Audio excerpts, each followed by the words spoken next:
Hello! Today we'll be going over the Blue Yeti USB microphone available at the Technical Services window. To start off, first we will unbox the Blue Yeti.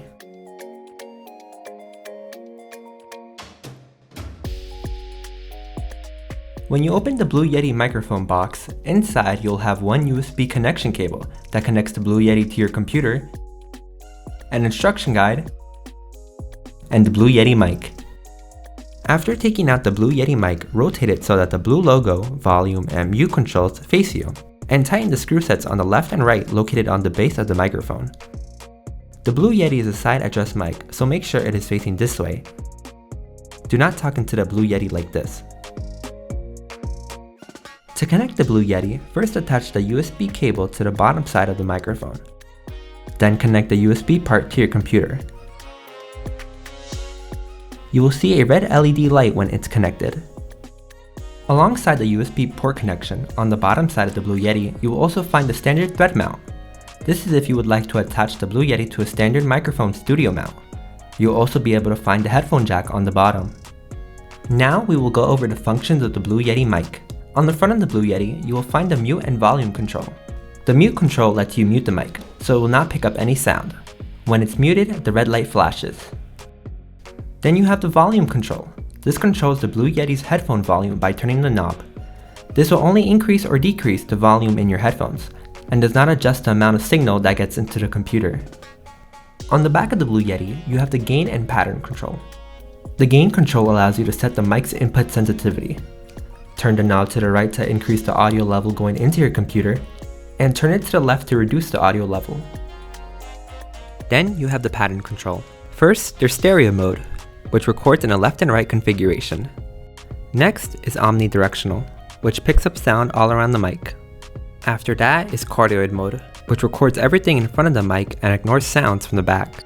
Lastly, there's bidirectional, which records everything in front and back of the mic and ignores sounds from the sides. Connecting the Blue Yeti to any editing software will be different. On Premiere Pro, we will need to change the audio input.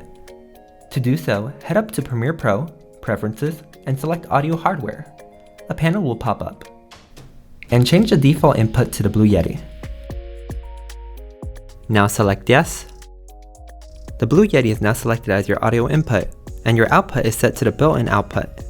You also have the option to set the Blue Yeti as your audio output if you want to hear the output of Premiere through the headphone jack on the mic. Now you can click OK. Now I will show you how to connect the Blue Yeti to Adobe Audition. With Audition open, head up to Adobe Audition, hover over Preferences, and select Audio Hardware. Change the default input to the Blue Yeti. Press Yes, and click OK. For Pro Tools, we will need to take an extra step to connect the Blue Yeti. We need to manually create the Blue Yeti as an input. First, before opening Pro Tools, search up on the Spotlight Audio MIDI Setup and click on it. A panel will pop up. On the left-hand side, click on Pro Tools Aggregate. Here we will select our input and output. First, make sure that the sample rate is set to 48 kHz, as this will need to be set the same when setting up your Pro Tools project. Then head down and deselect both the built-in output and the built-in microphone. There will be two Blue Yeti mic options. Select the Yeti stereo microphone option that has the number 2 under the In category. After that, select the built-in output option as well. Just like before, if you want to hear audio from the headphone jack of the Blue Yeti, select the Blue Yeti as your input and then as your output instead of selecting the built-in output. With this done, we can now open Pro Tools and connect the Blue Yeti. With Pro Tools open, head on top and select Setup, and click on Playback Engine. We will need to change the Playback Engine to the Pro Tools Aggregate option.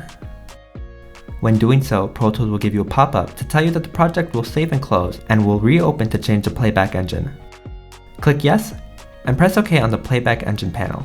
Pro Tools will close and reopen. Be sure to have the Blue Yeti as your input option in the channel you're recording on. To check, head over and select the input option and hover over to Built-in Microphone 1 and select it. Now the Blue Yeti is the input, and it will now be connected. And there you have the Blue Yeti microphone. If you have any questions, please contact the Technical Services window for help.